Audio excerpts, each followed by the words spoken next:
Hello everybody, Namaste. I'm Dr. Mandeep Malhotra. I'm Director for Oncology and Surgical Services at CK Birla Hospital in New Delhi.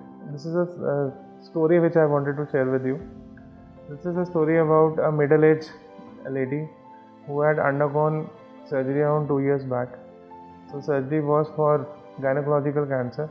So it was basically when the hysterectomy was done, the post-surgery report, hysterectomy के बाद जो report आई वो आई कि this is a squamous cell cancer of the cervix, not of the uterus as the treating team had thought of. और also जब हमने report देखी तो उसमें ये दिखा कि जो नीचे वाला हिस्सा था, जो मार्जिन था, वो मतलब क्लोज था और देयर वाज अ चांस कि जो सर्वाइकल स्टम्प जो होता है, जो बच्चेदानी के मुंह का कुछ हिस्सा है, वो अभी कुछ छूट गया है.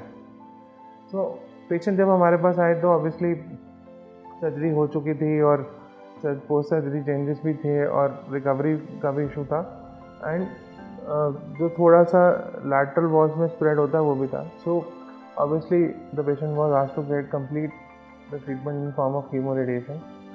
सो she did well after for 1.5 years, but then the disease came back.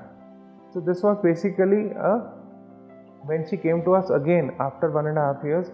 So she had a 4 to 5 centimeter of tumor in this pelvic cavity. तो बेसिकली हम इसको वॉल्ट रिकरेंस बोलते हैं.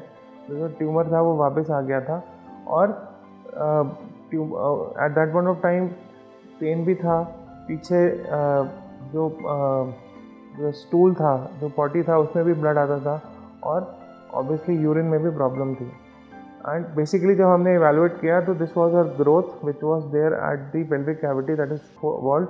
और ये जो बचा हुआ सर्विक्स में ट्यूमर था जो आगे पेशाब के रास्ता या ब्लैडर, पेशाब की थैली में भी जा रहा था और पीछे जो रेक्टम है वहाँ पे भी जा रहा था.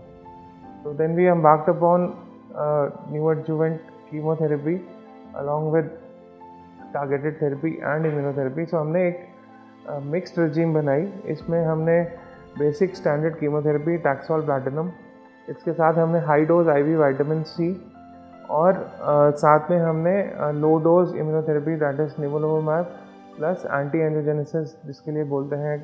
वो जो हमारे मेडिकल ऑन्कोलॉजी टीम थी उन्होंने फिर सजेस्ट किया कि हम बेवासिजुमैब भी ऐड कर पाएँ. So with this along with हमने न्यूट्रास्यूटिकल्स जैसे कुरकुमिन, बर्बरिन, क्वर्सेटिन ये सब भी ऐड किया और 2DG भी ऐड किया. तो जब ये हमने ऐड किया तो ये after 4 to 5 cycles, basically 4 cycles, this is 12 weeks of chemotherapy. So when we re-looked into it, so we had a very very good response.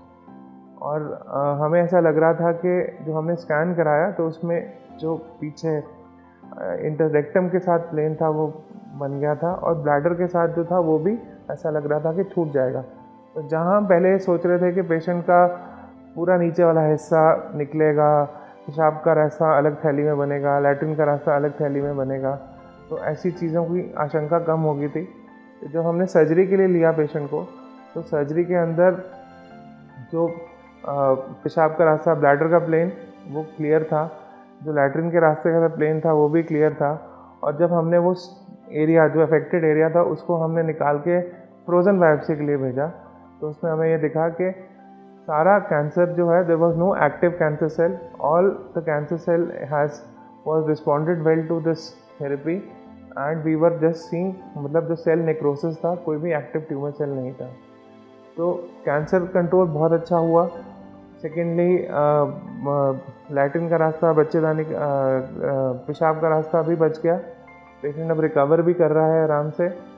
So the thing is that obviously हम vault recurrence जिसको हम बोलते हैं उसको treat करना बहुत मुश्किल होता है.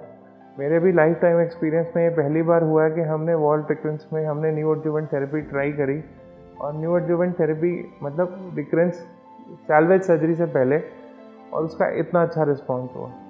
और ये हमने अब पिछले कुछ महीनों में समझा है कि दवाइयाँ जैसे high dose IV vitamin C, 2DG, natural substances, ये सब भी इक्वली और इम्पॉर्टेंट रोल प्ले करती हैं अलॉन्ग विथ कीमोथेरेपी. अगर हम इस सब को मिलके हम एक ट्रीटमेंट रेजिम बनाते हैं तो उसका रिस्पॉन्स और बेटर होता है. ये जो फैक्ट है इसके ऊपर मेरा बिलीफ और मेरा एक्सपीरियंस ओवर टाइम बहुत बढ़ गया है. And now I normally tend to ask my medical oncologist to add nutraceuticals, to add high dose IV vitamin C to any form of chemotherapy which we are embarking upon, so that we can get the best results for our patients, and that too at optimum cost. Thank you.